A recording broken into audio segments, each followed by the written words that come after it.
सत श्री अकाल, मैं राजिंदर कौर हाजिर हाँ साड़ी खास पेशकश कोरोना दा डेथ वारंट लैके।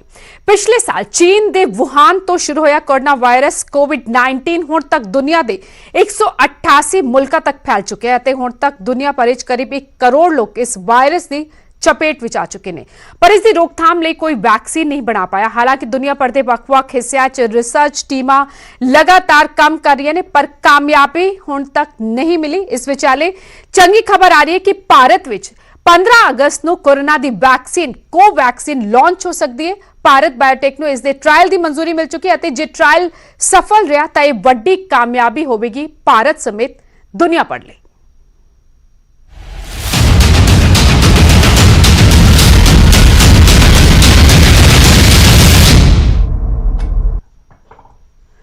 कोरोना के खिलाफ जंग विच देश नूं वड्डी कामयाबी मिलती नजर आ रही है। कोरोना की वैक्सीन तैयार हो रही है तो इसके ह्यूमन ट्रायल की भी इजाजत मिल गई है। रोहतक पीजीआई च भी कोरोना वैक्सीन का ट्रायल शुरू होने जा रहा है।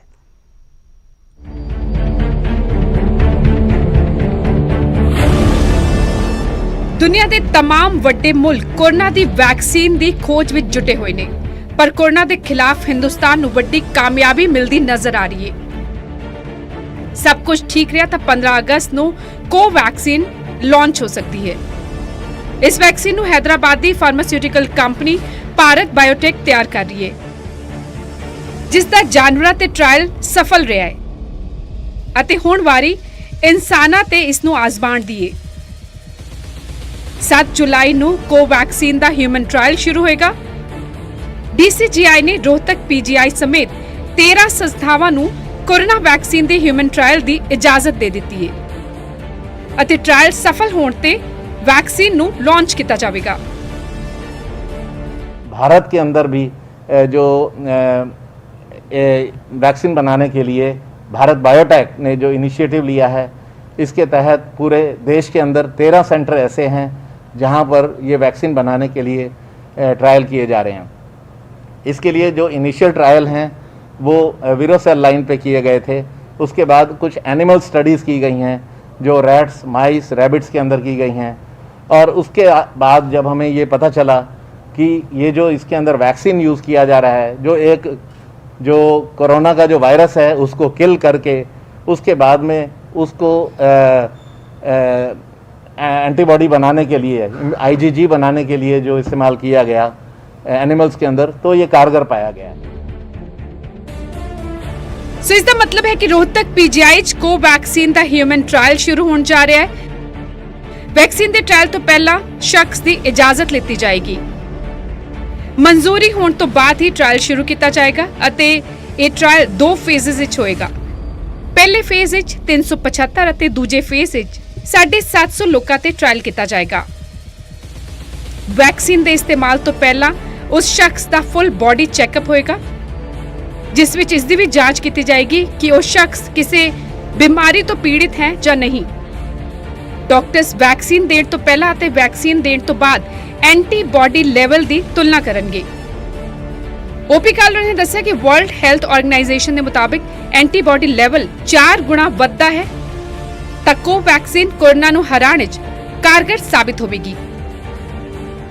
क्योंकि सबसे इम्पॉर्टेंट बात यह होती है कि जब भी हम कोई नई दवाई देते हैं, कोई नया इंजेक्शन देते हैं, नया वैक्सीन देते हैं, तो उसका कोई नुकसान नहीं होना चाहिए।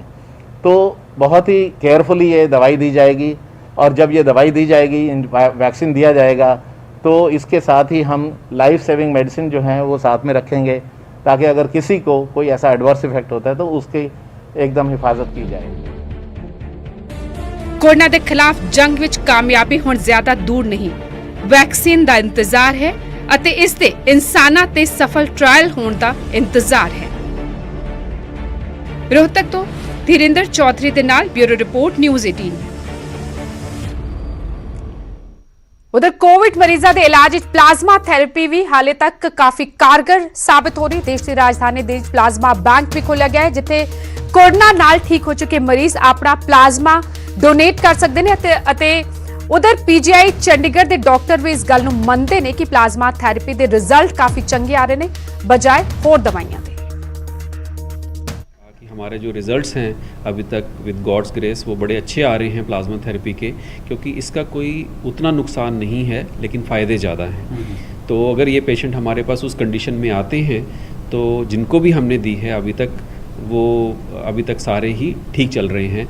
तो आप ये कह सकते हो कि जितनी भी दवाइयाँ अवेलेबल हैं, जो हम रेमसिडिविर की बात कर रहे हैं, हम फेविरापीर की बात कर रहे हैं और हम हाइड्रोक्सीक्लोरोक्विन की बात करते हैं, अगर आप मेरे से पूछो तो मैं कहूँगा इन चारों में से जो है वो प्लाज्मा थेरेपी अभी भी इनके ऊपर है। ये this scores over these medicines.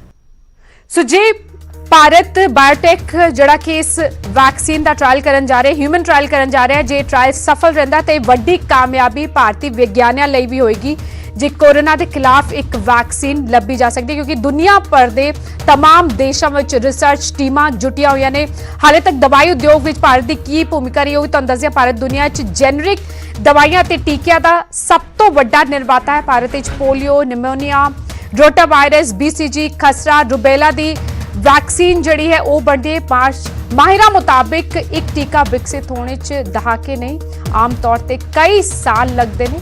एक कोरोना वायरस टीका 2021 के मध्य तक उपलब्ध होने की संभावना है। माहिरा ने हाले तक ये किया, हालांकि हुण दावा किया जा रहा है कि 15 अगस्त तक कोरोना की वैक्सीन जड़ी है कोवैक्सीन लॉन्च कर दी जाएगी।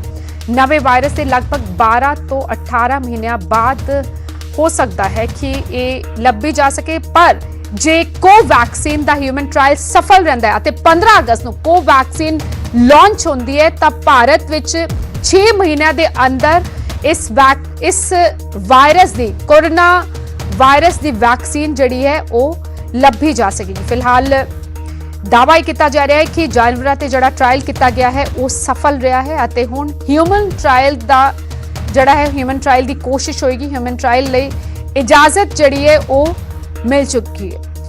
ਹਾਲਾਂਕਿ ਕਿਸੇ ਵੀ ਬਿਮਾਰੀ ਦੀ ਵੈਕਸੀਨ ਲੱਭਣ ਵਿੱਚ ਸਾਲਾਂ ਲੱਗ ਜਾਂਦੇ ਨੇ, ਕਈ ਵਾਰ ਦਹਾਕੇ ਲੱਗ ਜਾਂਦੇ ਨੇ। ਅਗਰ ਜੇ ਇਸ ਵੈਕਸੀਨ ਦਾ ਟ੍ਰਾਇਲ ਸਫਲ ਰਿਹਾ ਤਾਂ ਇਹ ਵੱਡੀ ਵਿਗਿਆਨਿਕ ਉਪਲਬਧੀ ਹੋਏਗੀ, ਸਿਰਫ ਭਾਰਤ ਦੇ ਲਈ ਹੀ ਨਹੀਂ ਸਗੋਂ ਦੁਨੀਆ ਭਰ ਦੇ ਹਰ ਉਸ ਦੇਸ਼ ਲਈ ਜਿੱਥੇ ਫਿਲਹਾਲ ਕੋਰੋਨਾ ਦੇ ਮਰੀਜ਼ ਇਸ ਬਿਮਾਰੀ ਦੇ ਨਾਲ ਜੂਝ ਰਹੇ ਨੇ ਅਤੇ ਇੰਤਜ਼ਾਰ ਕੀਤਾ ਜਾ ਰਿਹਾ ਹੈ ਕਿ ਕੋਈ ਟੀਕਾ, ਕੋਈ ਵੈਕਸੀਨ ਮਿਲੇ ਤਾਂ ਜੋ ਇਹਨਾਂ ਮਰੀਜ਼ਾਂ ਦਾ ਇਲਾਜ ਹੋ ਸਕੇ। ਫਿਲਹਾਲ ਵੈਕਸੀਨ ਹਾਲੇ ਤੱਕ ਬਾਜ਼ਾਰ ਵਿੱਚ ਨਹੀਂ ਆਈ ਹੈ। ਕੋਰੋਨਾ ਦੇ ਖਿਲਾਫ ਜੰਗ ਵਿੱਚ ਕੋਸ਼ਿਸ਼ਾਂ ਲਗਾਤਾਰ ਜਾਰੀ ਨੇ। ਫਿਲਹਾਲ ਭਾਰਤ ਬਾਇਓਟੈਕ ਵੱਲੋਂ ਇਹ ਦਾਅਵਾ ਕੀਤਾ ਜਾ ਰਿਹਾ ਹੈ ਕਿ ਜਿਹੜਾ ਹਿਊਮਨ ਟ੍ਰਾਇਲ ਹੈ ਉਹ ਸ਼ੁਰੂ ਕੀਤਾ ਜਾਏਗਾ। ਜਾਨਵਰਾਂ ਤੇ ਜਿਹੜਾ ਟ੍ਰਾਇਲ ਲਿਆ ਗਿਆ ਹੈ ਉਹ ਸਫਲ ਰਿਹਾ ਹੈ। ਕੋਵੈਕਸੀਨ ਇਸ ਦਾ ਨਾਂ ਦਿੱਤਾ ਗਿਆ ਹੈ। 15 ਅਗਸਤ ਨੂੰ ਮੰਨਿਆ ਜਾ ਰਿਹਾ ਹੈ ਕਿ ਕੋਵੈਕਸੀਨ ਜਿਹੜੀ ਹੈ ਲਾਂਚ ਕੀਤੀ ਜਾ ਸਕਦੀ ਹੈ ਅਗਰ ਇਸ ਦਾ ਹਿਊਮਨ ਟ੍ਰਾਇਲ ਸਫਲ ਰਹਿੰਦਾ ਹੈ। ਜੇ ਇਸ ਦਾ ਹਿਊਮਨ ਟ੍ਰਾਇਲ ਸਫਲ ਰਹਿੰਦਾ ਹੈ ਤਾਂ ਵੱਡੀ ਕਾਮਯਾਬੀ ਭਾਰਤੀ ਵਿਗਿਆਨੀਆਂ ਲਈ, ਕਿਉਂਕਿ ਦੁਨੀਆ ਭਰ ਦਾ ਕੋਈ ਵੀ ਮੁਲਕ ਹਾਲੇ ਤੱਕ ਕੋਰੋਨਾ ਦੇ ਖਿਲਾਫ ਵੈਕਸੀਨ ਨਹੀਂ ਲੱਭ ਸਕਿਆ। ਹਾਲਾਂਕਿ 120 ਮੁਲਕਾਂ 'ਚ ਲਗਾਤਾਰ ਕੋਸ਼ਿਸ਼ਾਂ ਜਾਰੀ ਨੇ। 120 ਮੁਲਕਾਂ ਦੀਆਂ ਰਿਸਰਚ ਟੀਮਾਂ ਲਗਾਤਾਰ ਜੁਟੀਆਂ ਹੋਈਆਂ ਨੇ ਕੋਰੋਨਾ ਦੇ ਖਿਲਾਫ ਵੈਕਸੀਨ ਲੱਭਣ ਵਿੱਚ, ਪਰ ਹਾਲੇ ਤੱਕ ਕਿਸੇ ਨੂੰ ਵੀ ਕਾਮਯਾਬੀ ਹਾਸਿਲ ਨਹੀਂ ਹੋਈ ਹੈ। ਜੇ ਭਾਰਤ ਬਾਇਓਟੈਕ ਜਿਹੜੀ ਕਿ ਫਾਰਮਾਸਿਊਟੀਕਲ ਕੰਪਨੀ ਜਿਸ ਨੇ ਦਾਅਵਾ ਕੀਤਾ ਹੈ, ਜਿਸ ਨੇ ਕੋਵੈਕਸੀਨ ਇਜਾਦ ਕੀਤੀ ਅਤੇ ਜਾਨਵਰਾਂ ਤੇ ਟ੍ਰਾਇਲ ਕੀਤਾ ਹੈ ਜਿਸ ਨੂੰ ਸਫਲ ਦੱਸਿਆ ਜਾ ਰਿਹਾ ਤੇ ਹਿਊਮਨ ਟ੍ਰਾਇਲ ਲਈ ਇਸ ਨੂੰ ਮਨਜ਼ੂਰੀ ਮਿਲ ਗਈ ਹੈ। 7 ਜੁਲਾਈ ਤੋਂ ਇਸ ਦਾ ਹਿਊਮਨ ਟ੍ਰਾਇਲ ਸ਼ੁਰੂ ਹੋ ਜਾਏਗਾ। ਰੋਹਤਕ PGI ਵਿੱਚ ਵੀ ਹਿਊਮਨ ਟ੍ਰਾਇਲ ਕੀਤਾ ਜਾਏਗਾ ਅਤੇ ਉਸ ਤੋਂ ਬਾਅਦ ਕੀ ਕੁਝ ਰਿਜ਼ਲਟ ਆਉਂਦੇ ਨੇ ਉਹ ਵੇਖਿਆ ਜਾਏਗਾ। ਜੇ ਹਿਊਮਨ ਟ੍ਰਾਇਲ ਸਫਲ ਰਹਿੰਦਾ ਹੈ ਤਾਂ ਭਾਰਤੀ ਵਿਗਿਆਨੀਆਂ ਲਈ ਇਹ ਵੱਡੀ ਕਾਮਯਾਬੀ ਹੋਏਗੀ। ਪਿਛਲੇ ਸਾਲ ਚੀਨ ਦੇ ਵੁਹਾਨ ਤੋਂ ਸ਼ੁਰੂ ਹੋਇਆ ਸੀ ਕੋਰੋਨਾ ਵਾਇਰਸ COVID-19 ਹੁਣ ਤੱਕ 188 ਮੁਲਕਾਂ ਤੱਕ ਫੈਲ ਚੁੱਕਿਆ ਹੈ। ਦੁਨੀਆ ਭਰ ਵਿੱਚ ਕਰੀਬ 1 ਕਰੋੜ ਲੋਕ ਇਸ ਵਾਇਰਸ ਦੀ ਚਪੇਟ ਵਿੱਚ ਨੇ ਅਤੇ ਇਸ ਦੀ ਰੋਕਥਾਮ ਲਈ ਹਾਲੇ ਤੱਕ ਕੋਈ ਵੈਕਸੀਨ ਨਹੀਂ ਬਣਾ ਪਾਇਆ। ਹਾਲਾਂਕਿ ਵੱਖ-ਵੱਖ ਹਿੱਸਿਆਂ ਦੁਨੀਆ ਭਰ ਦੇ ਵੱਖ-ਵੱਖ ਹਿੱਸਿਆਂ 'ਚ ਰਿਸਰਚ ਟੀਮਾਂ ਲਗਾਤਾਰ ਦਿਨ ਰਾਤ ਕੰਮ ਕਰ ਰਹੀਆਂ ਨੇ ਪਰ ਕਾਮਯਾਬੀ ਨਹੀਂ ਮਿਲੀ। ਚੰਗੀ ਖਬਰ ਹੁਣ ਇਹ ਆ ਰਹੀ ਹੈ ਕਿ ਭਾਰਤ ਵਿੱਚ 15 ਅਗਸਤ ਨੂੰ ਕੋਰੋਨਾ ਦੀ ਵੈਕਸੀਨ ਕੋਵੈਕਸੀਨ ਲਾਂਚ ਹੋ ਸਕਦੀ ਹੈ। ਭਾਰਤ ਬਾਇਓਟੈਕ ਨੂੰ ਇਸ ਦੇ ਟ੍ਰਾਇਲ ਦੀ ਮਨਜ਼ੂਰੀ ਮਿਲ ਚੁੱਕੀ ਹੈ ਅਤੇ ਜੇ ਟ੍ਰਾਇਲ ਸਫਲ ਰਿਹਾ ਤੇ ਵੱਡੀ ਕਾਮਯਾਬੀ ਹੋਵੇਗੀ ਭਾਰਤ ਸਮੇਤ ਦੁਨੀਆ ਭਰ ਲਈ, ਕਿਉਂਕਿ ਇੰਤਜ਼ਾਰ ਹੋ ਰਿਹਾ ਹੈ ਕੋਰੋਨਾ ਖਿਲਾਫ ਜੰਗ ਉਦੋਂ ਹੀ ਜਿੱਤੀ ਜਾ ਸਕੇਗੀ ਪੂਰੀ ਤਰ੍ਹਾਂ ਦੇ ਨਾਲ ਜਦੋਂ ਕੋਈ ਵੈਕਸੀਨ ਮਿਲ ਜਾਏਗੀ। ਫਿਲਹਾਲ ਮਰੀਜ਼ਾਂ ਨੂੰ ਪਲਾਜ਼ਮਾ ਥੈਰੇਪੀ ਦਿੱਤੀ ਜਾ ਰਹੀ ਹੈ ਜਾਂ ਕੁਝ ਹੋਰ ਦਵਾਈਆਂ ਨੇ ਜਿਹੜੀਆਂ ਕਿ ਮਰੀਜ਼ਾਂ ਨੂੰ ਦਿੱਤੀਆਂ ਜਾ ਰਹੀਆਂ ਨੇ ਫॉर ਟਾਈਮ ਬੀਇੰਗ। ਪਰ ਫਿਲਹਾਲ ਜਦੋਂ ਤੱਕ ਵੈਕਸੀਨ ਇਜਾਦ ਨਹੀਂ ਹੁੰਦੀ ਉਦੋਂ ਤੱਕ ਇਹ ਅਪੀਲ ਕੀਤੀ ਜਾ ਰਹੀ ਹੈ ਵਾਰ-ਵਾਰ ਕਿ खुद का ख्याल रखो, साफ सफाई रखो, मास्क पा के रखो, सैनिटाइजर की वरतों करो, सोशल डिस्टेंसिंग की पालना करो। नाले भी ध्यान रखना है कि जे अगर कोरोना हो जाता है तो 75 तो 80% मामलों में ये मामूली जिहा इन्फेक्शन होता है। सो डरन की जरूरत नहीं है क्योंकि भारत की जे गल करिए देश भर 60% रिकवरी रेट है, यानी कि ਵੱਡੀ ਗਿਣਤੀ ਵਿੱਚ ਮਰੀਜ਼ ਜਿਹੜੇ ਨੇ ਭਾਰਤ ਵਿੱਚ 50% ਤੋਂ ਜ਼ਿਆਦਾ ਮਰੀਜ਼ ਠੀਕ ਵੀ ਹੋਏ ਨੇ। ਹਾਲਾਂਕਿ ਲਗਾਤਾਰ ਕਿਉਂਕਿ ਇਹ ਕਮਿਊਨਿਟੀ ਟ੍ਰਾਂਸਮਿਸ਼ਨ ਇਸ ਵਕਤ ਫੈਲ ਰਿਹਾ ਹੈ, ਲਗਾਤਾਰ ਹਜ਼ਾਰਾਂ ਦੀ ਗਿਣਤੀ ਵਿੱਚ ਹਰ ਰੋਜ਼ ਦੇਸ਼ ਦੇ ਵੱਖ-ਵੱਖ ਹਿੱਸਿਆਂ ਤੋਂ ਕੋਰੋਨਾ ਦੇ ਮਰੀਜ਼ ਲਗਾਤਾਰ ਸਾਹਮਣੇ ਆ ਰਹੇ ਨੇ। लेकिन क्योंकि वैक्सीन नहीं है तो बार बार अपील की जा रही है कि जड़ियां हिदायतां जड़ियां गाइडलाइंस जारी की गई ने सेहत मंत्रालय वालों उसकी पालना करो। फिलहाल 15 अगस्त को लॉन्च हो सकती है कोवैक्सीन। अगर इस वैक्सीन का ह्यूमन ट्रायल सफल रहता है, वैक्सीन लॉन्च करने जे भारत कामयाब होता है तो बड़ी कामयाबी भारतीय विज्ञानियों लई अते दुनिया भर लई, क्योंकि सबनों इंतजार है कोरोना के खिलाफ वैक्सीन का। यह भी सच है कि टीका जब वैक्सीन बीमारी तो बचाती है, लेकिन कोरोना वायरस तो बचने लई सब तो असरदार हाले तक जड़ा उपाय है वो है साफ सफाई रखो, सोशल डिस्टेंसिंग की पालना करो और बेवजह घरों बाहर ना निकलो। घरों च निकलना पैंदा है तो मास्क पा के रखो, सोशल डिस्टेंसिंग का खास ख्याल रखो। तमाम सवाल हले भी खड़े ने। 15 अगस्त ਨੂੰ ਜੇ ਵੈਕਸੀਨ ਲਾਂਚ ਹੋ ਵੀ ਜਾਂਦੀ ਹੈ, ਸਫਲ ਰਹਿੰਦਾ ਹੈ ਹਿਊਮਨ ਟ੍ਰਾਇਲ ਅਤੇ ਜੇ ਵੈਕਸੀਨ ਲਾਂਚ ਵੀ ਹੁੰਦੀ ਹੈ ਤਾਂ तमाम ਸਵਾਲ ਨੇ ਕਿ ਇਸ ਦਾ ਮਤਲਬ ਇਹ ਗਾਰੰਟੀ ਹੈ ਕਿ ਵੈਕਸੀਨ ਪੂਰੀ ਤਰ੍ਹਾਂ ਦੇ ਨਾਲ ਕਾਮਯਾਬ ਹੋਏਗੀ। ਵੈਕਸੀਨ ਤਿਆਰ ਹੋਣ ਤੋਂ ਬਾਅਦ ਪਹਿਲਾ ਕੰਮ ਇਸ ਦਾ ਪਤਾ ਲਾਣਾ ਇਹ ਹੁੰਦਾ ਹੈ ਕਿ ਇਹ ਕਿੰਨੀ ਸੁਰੱਖਿਅਤ ਹੈ। ਅਗਰ ਇਹ ਬਿਮਾਰੀ ਤੋਂ ਜ਼ਿਆਦਾ ਮੁਸ਼ਕਲਾਂ ਪੈਦਾ ਕਰਨ ਵਾਲੀ ਹੋਈ ਤਾਂ ਵੈਕਸੀਨ ਦਾ ਕੋਈ ਫਾਇਦਾ ਨਹੀਂ ਹੋਏਗਾ। ਕਲੀਨਿਕਲ ਟ੍ਰਾਇਲ ਵਿੱਚ ਵੀ तमाम ਚੀਜ਼ਾਂ ਦੇਖੀਆਂ ਜਾਂਦੀਆਂ ਨੇ। ਸਾਡੇ ਨਾਲ माहिर जुड़े ने, डॉक्टर्स जुड़े ने, उन्हां तो जानने की कोशिश करांगे कि इस अगर ये ह्यूमन ट्रायल सफल रहता है तो इसके की मायने और कितनी वड्डी कामयाबी इसनूं किया जाएगा भारतीय विज्ञानियों लई। डॉक्टर एच के बाली पारस हस्पताल तो अते डॉक्टर हरपाल सिंह मैक्स हस्पताल तो साडे नाल जुड़ चुके ने। डॉक्टर हरपाल तुहाडे कोल पहला आना चाहांगे, ये जिहड़ी खबर मिल रही है कि वैक्सीन का ट्रायल हो रहा है, जानवरां ते ट्रायल जिहड़ा है वो सफल रहा है अते ह्यूमन ट्रायल किया जाएगा कोवैक्सीन का। जे अगर कोवैक्सीन का ट्रायल सफल रहता है तो कितनी वड्डी कामयाबी इसनूं मन्निया जाए? देखो जी, दुनिया जिहड़ी है इस वेले बहुत वड्डी महामारी दे नाल जूझ रही है। मेरे ख्याल जिहड़ा मैं अपने अगर करियर देखा तो असीं इन्नी वड्डी कोई भी बीमारी दे नाल फाइट पिछले कुछ समय च असीं नहीं देखी। सो दुनिया भर के जिहड़े साइंटिस्ट है उस बीमारी दे कोविड-19 के अगेंस्ट वैक्सीन डिवेलप करने के लिए जोर लग्या है सारी दुनिया का। एंड इत्थे मैं दसना चाहना कि इंडिया जिहड़ा है it is one of the जिहड़ा largest vaccine producers in the world है। अपने इंडिया च बहुत सारे वैक्सीन बनते हैं और किसी भी बीमारी नूं रोकण लई जिहड़ी है एक हर्ड इम्यूनिटी का कॉन्सैप्ट हुंदा है कि जिहदे नाल आपां इस बीमारी नूं रोकिया जा सकता है। और हर्ड इम्यूनिटी आपां दो तरह लीती जा सकती है, पहली है वैक्सीन दे नाल एंड दूसरी जिहड़ी है अगर लोगों को बीमारी हो जाती है तो रिकवर हो जाते ना उहदे नाल मिलती है। सो हाले तक जो अंदाजा लगाया जा रहा है अलग अलग लोगों का कहना है कि हर्ड इम्यूनिटी इस बीमारी लिए 40 तो 80% के विचाले लोगों को अगर ये बीमारी होगी उस तो बाद ही हर्ड इम्यूनिटी आएगी। सो साडे कोल जो बेस्ट तरीका इस वेले है वो है वैक्सीन डिवेलप करने का।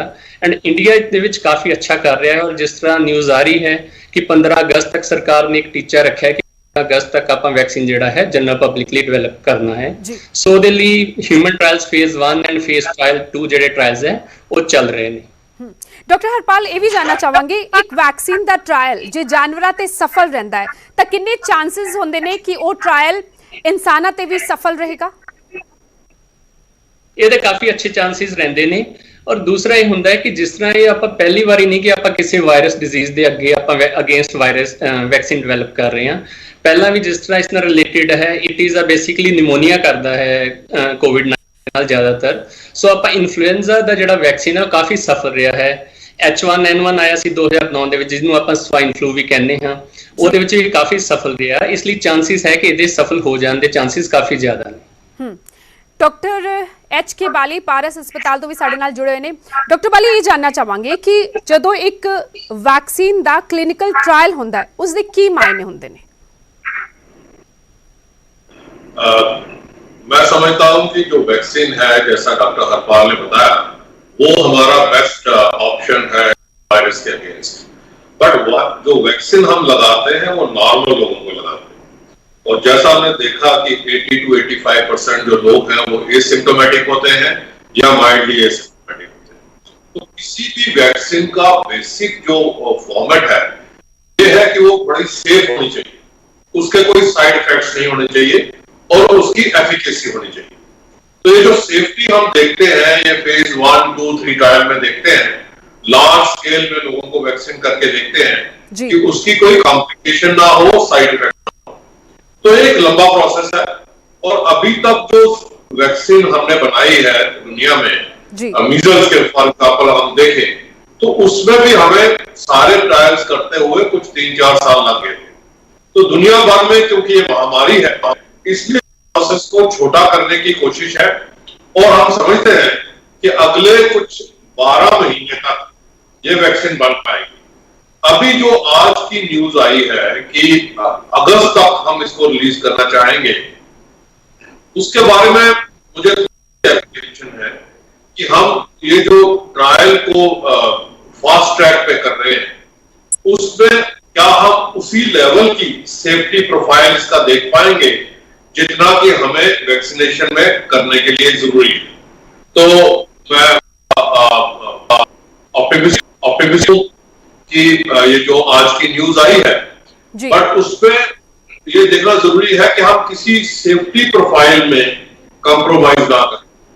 ये बहुत जरूरी है। हमारी इकोनॉमी रुक गई है, दुनिया में सारी एक्टिविटीज नियर स्टैंड स्टिल हो गई है, और जैसे जैसे लॉकडाउन खुल रहा है और नंबर बढ़ रहा है, और इसलिए वैक्सीन की उतनी ही जरूरत बढ़ रही है। अभी थोड़े दिन पहले चीन से ये न्यूज आई थी कि वो अपने जो आर्मी के पर्सनल है वैक्सीन लगाना चाहते हैं। ऑक्सफोर्ड से आई थी कि वो अर्ली नेक्स्ट ईयर तक वैक्सीन बना सकेंगे। यूएस के प्रेसिडेंट ने कहा था कि नवंबर तक कुछ वैक्सीन अवेलेबल होगी। बट अगर हम साइंटिफिक वर्ड से बात करें तो मुझे लगता है कि थोड़ा अभी वक्त लगेगा, और ये वक्त जितना भी हम शॉर्टन कर पाए, कम से कम 12 महीने और हमें लगेंगे, अगर हमें सेफ्टी प्रोफाइल को पूरी अच्छी तरह से देखना है। क्योंकि जो इतनी लो जिसका इफेक्ट 80-85% एसिम्प्टोमेटिक लोगों हैं, उनमें हम अगर नॉर्मल लोगों में लगा रहे हैं तो उसकी सेफ्टी उतनी ही होनी चाहिए जो बीमारी से ज्यादा है। और मुझे लगता है कि इसमें ट्रायल में जैसा 12 सेंटर ICMR ने ये करने का फैसला किया है, इसको हम जरूर तेज करें। यानी डॉक्टर बाली, अगर वैक्सीन असी लभ भी लेंदे आ, वैक्सीन दा ह्यूमन ट्रायल सफल भी रहंदा है, तां अगे चुनौतियां घट नहीं ने। बिल्कुल बिल्कुल, चुनौतियां दो किस्म दी, एक ते है कि मैसिव प्रोडक्शन जेडी है वो सानू करना जरूरी है, और दूसरा वो चुनौती है कि असि सारे लोगों को ये वैक्सीन दे सके। क्योंकि आज के दिन विच दुनिया एक ग्लोबल विलेज है। जिस तरह से देखा पैंडेमिक कि एक किसी एक कंट्री च नहीं रहती, एक कंट्री तो दूसरी कंट्री स्प्रेड करेगी। So we are talking of vaccinating almost the entire planet. 8.7 billion लोगों ਨੂੰ ਅਸੀਂ ਵੈਕਸੀਨ ਕਰਨ ਦੀ ਕੋਸ਼ਿਸ਼ ਕਰਾਂਗੇ। ਕਰੋੜਾਂ ਡੋਜ਼ ਜਿਹੜੇ ਨੇ ਤਿਆਰ ਕਰਨ ਦੀ ਜ਼ਰੂਰਤ ਹੋਏਗੀ ਵੈਕਸੀਨ ਦੀ, ਜਿਸ ਦਾ ਹਿਊਮਨ ਟ੍ਰਾਇਲ ਸਫਲ ਰਹਿੰਦਾ ਹੈ। ਡਾਕਟਰ ਹਰਪਾਲ, ਤੁਹਾਡੇ ਕੋਲ ਇੱਕ ਵਾਰ ਫਿਰ ਆਣਾ ਚਾਹਾਂਗੇ। ਇੱਕ ਵੈਕਸੀਨ ਇਜਾਦ ਕਰ ਲਈ ਜਾਂਦੀ ਹੈ, ਉਸ ਦਾ ਹਿਊਮਨ ਟ੍ਰਾਇਲ ਜਿਹੜਾ ਉਹ ਸਫਲ ਰਹਿੰਦਾ, ਇਸ ਦੇ ਇਹ ਮਾਇਨੇ ਹੁੰਦੇ ਨੇ ਕਿ ਹੁਣ ਜਦੋਂ ਮਰੀਜ਼ਾਂ ਤੇ ਇਸ ਦਾ ਇਸਤੇਮਾਲ ਕੀਤਾ ਜਾਏਗਾ ਤੇ ਪੂਰੀ ਤਰ੍ਹਾਂ ਦੇ ਨਾਲ ਕਾਮਯਾਬ ਹੋਏਗੀ, ਇਸ ਦੇ ਕੋਈ ਸਾਈਡ ਇਫੈਕਟਸ ਨਹੀਂ ਹੋਣਗੇ, ਜਾਂ ਫਿਰ ਅੱਗੇ ਅਗਰ ਇਹ ਵੈਕਸੀਨ ਆ ਵੀ ਜਾਂਦੀ ਹੈ ਤਾਂ ਅੱਗੇ ਕੀ ਚੈलेंजेस ਹੋ ਸਕਦੇ ਨੇ? देखो, ਕੋਈ ਵੀ ਵੈਕਸੀਨ ਹੈ, ਵੈਕਸੀਨ ਤਿਆਰ ਹੀ ਵਾਇਰਸ ਤੋਂ ਕੀਤਾ ਜਾਂਦਾ ਹੈ। ਜਿੱਦਾਂ ਹੁਣ ਇੰਡੀਆ 'ਚ ਜਿਹੜਾ ਆਪਾਂ ਹੈਗਾ ਵਾਇਰੋਲੋਜੀ ਦਾ ਇੰਸਟੀਚਿਊਟ ਹੈ ਪੂਨੇ, ਉਹਨਾਂ ਨੇ ਜਿਹੜਾ ਸਟ੍ਰੇਨ ਤਿਆਰ ਕੀਤਾ ਉਹਦੇ ਤੇ ਬੇਸਡ ਹੀ ਆਪਣਾ ਜਿਹੜਾ ਵੈਕਸੀਨ ਤਿਆਰ ਹੋ ਰਿਹਾ ਹੈ ਇੰਡੀਆ ਦੇ ਵਿੱਚ। ਸੋ ਇਹ ਹੈ ਕਿ ਆਪਾਂ ਬੰਦੇ ਦੇ ਵਿੱਚ ਇੱਕ ਮਿਨੀਮਮ ਮਾਤਰਾ ਦਾ ਜਿਹੜਾ ਵਾਇਰਸ ਹੈ ਉਹ ਇੰਜੈਕਟ ਕਰਦੇ ਹਾਂ, ਜਿਹਦੇ ਨਾਲ ਉਹਦੀ ਬਾਡੀ ਦੇ ਅੰਦਰ ਐਂਟੀਬਾਡੀਜ਼ ਬਣਨੀਆਂ ਸ਼ੁਰੂ ਹੋ ਜਾਂਦੀਆਂ ਨੇ। ਸੋ ਨੈਕਸਟ ਟਾਈਮ ਜਦੋਂ ਉਸ ਵਿਅਕਤੀ ਦੇ ਉੱਪਰ ਉਸ ਡਿਜ਼ੀਜ਼ ਦਾ ਕੋਈ ਵੀ ਆਂਦਾ ਹੈ, ਮਤਲਬ ਡਿਜ਼ੀਜ਼ ਉਹਨੂੰ ਆਉਣ ਦੀ ਕੋਸ਼ਿਸ਼ ਕਰਦੀ ਹੈ ਜਾਂ ਕੁਝ ਹੁੰਦਾ, ਤਾਂ ਉਹਦੇ ਅੰਦਰ ਐਂਟੀਬਾਡੀਜ਼ ਆਲਰੇਡੀ ਹੁੰਦੀਆਂ ਨੇ, ਜਿਸ ਦੀ ਵਜ੍ਹਾ ਨਾਲ ਉਹ ਫਾਈਟ ਕਰ ਪਾਉਂਦਾ ਹੈ। ਸੋ ਡਿਫਰੈਂਟ ਜਿਹੜੀਆਂ ਡਿਜ਼ੀਜ਼ਜ਼ ਆ ਉਹਨਾਂ ਦੇ ਅਗੇਂਸਟ ਜਿਹੜੇ ਵੈਕਸੀਨ ਬਣਦੇ ਨੇ, ਉਹਨਾਂ ਦੀ ਜਿਹੜੀ ਇਮਿਊਨਿਟੀ ਲੈਵਲ ਹੈ ਉਹ ਅਲੱਗ-ਅਲੱਗ ਹੋ ਸਕਦਾ ਹੈ।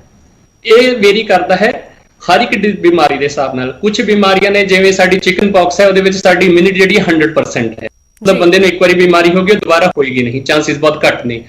ਹਲੇ ਤੱਕ ਕਰੋਨਾ, ਕਿਉਂਕਿ ਬਹੁਤ ਜ਼ਿਆਦਾ ਸਮਾਂ ਨਹੀਂ ਹੋਇਆ ਕਰੋਨਾ ਨੂੰ ਆਏ ਹੋਏ ਨੂੰ, ਇਸ ਲਈ ਹਲੇ ਸਾਨੂੰ ਇਹਦਾ ਜਿਹੜਾ ਹੈਗਾ ਕਿੰਨੀ ਇਮਿਊਨਿਟੀ ਹੋਏਗੀ ਉਹ ਕਹਿ ਪਾਣਾ ਹਲੇ ਬੜਾ ਮੁਸ਼ਕਿਲ ਹੈ। ਉਹ ਜਿਸ ਤਰ੍ਹਾਂ ਸਮਾਂ ਬੀਤੇਗਾ, ਲੋਕੀ ਵੈਕਸੀਨੇਟ ਹੋਣਗੇ, ਉਸ ਤੋਂ ਬਾਅਦ ਹੀ ਦੱਸ ਪਾਣਗੇ ਕਿ ਉਹਦਾ ਜਿਹੜਾ ਵੈਕਸੀਨ ਉਹਦਾ ਕਿੰਨਾ ਫਾਇਦਾ ਹੋਇਆ ਸੋਸਾਇਟੀ ਨੂੰ। ਇੱਕ ਵੈਕਸੀਨ ਬਾਜ਼ਾਰ ਜੀ ਤੁਸੀਂ ਆਪਣੀ ਗੱਲ ਕੰਪਲੀਟ ਕਰੋ ਡਾਕਟਰ ਹਰਪਾਲ ਜੀ। ਇੱਕ ਹੋਰ ਚੀਜ਼ ਜਿਹੜੀ ਹੈਗੀ ਹੈ ਉਹ ਮੈਂ ਕਹਿਣਾ ਚਾਹਾਂਗਾ, ਜਿਸ ਤਰ੍ਹਾਂ ਡਾਕਟਰ ਬਾਲੀ ਨੇ ਕਿਹਾ ਕਿ ਸਾਰੀ ਦੁਨੀਆ ਨੂੰ ਵੈਕਸੀਨੇਸ਼ਨ ਕਰਨਾ ਪਏਗਾ।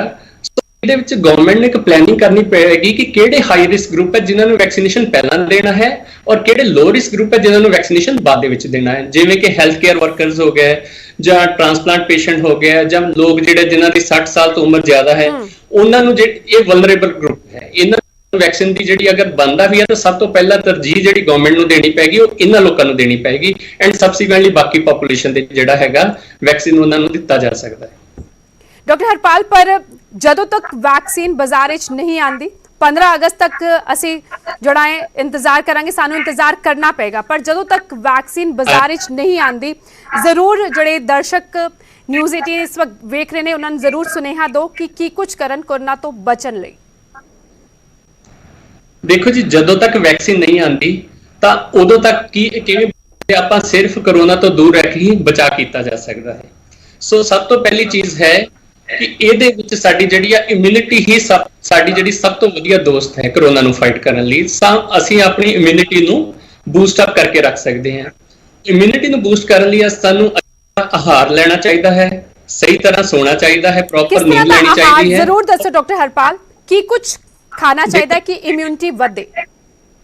ਹਾਂ, ਇਹਦੇ ਵਿੱਚ ਹੈ ਸਾਡੀ high carbohydrate, high protein diet ਚਾਹੀਦੀ ਹੈ, ਔਰ ਸਾਨੂੰ ਸਾਡੀ ਜਿਹੜੀ ਆਹਾਰ ਦੇ ਵਿੱਚ ਔਰ ਸਬਜ਼ੀਆਂ, ਹਰੀਆਂ ਪੱਤੇਦਾਰ ਸਬਜ਼ੀਆਂ ਔਰ ਫਲ ਦੀ ਜਿਹੜੀ ਮਾਤਰਾ ਹੈ ਉਹ ਜ਼ਿਆਦਾ ਲੈਣੀ ਚਾਹੀਦੀ ਹੈ, ਕਿਉਂਕਿ ਇਹ ਜਿਹੜੇ ਫਲ ਹੈਗੇ ਇਹਨਾਂ ਦੇ ਵਿੱਚ ਇਮਿਊਨਿਟੀ ਬੂਸਟਰਸ ਹੁੰਦੇ ਨੇ, ਜਿਹੜੇ ਸਾਨੂੰ ਇਹਨਾਂ ਬਿਮਾਰੀਆਂ ਦੇ ਨਾਲ ਫਾਈਟ ਕਰਨ 'ਚ ਹੈਲਪ ਕਰਦੇ ਆ।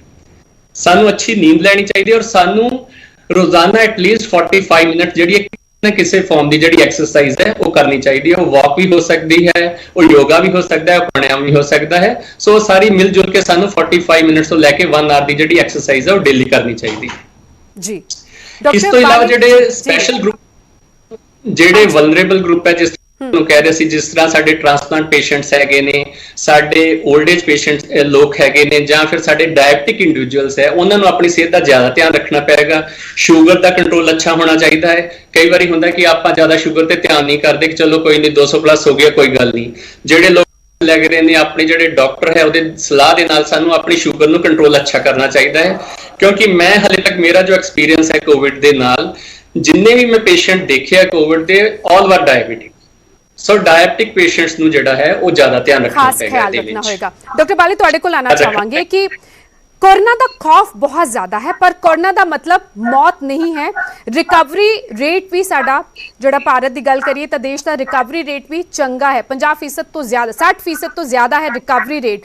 सो जदों एक मरीज जड़ा, एक शख्स जड़ा कोरोना का शिकार हो जाता है, वो अपना हौसला किस तरह कायम रखे? एक तो मैंने बिल्कुल तौर पर सहमत था कि कोई डरने की जरूरत नहीं है, पैनिक होने की जरूरत नहीं है। गवर्नमेंट ने over period of time decide किया है कि अगर किसी को माइल्ड सिम्पटम्स आ गए हैं, उन्होंने घर रह के ही अपने आप को क्वारंटाइन करने की जरूरत है।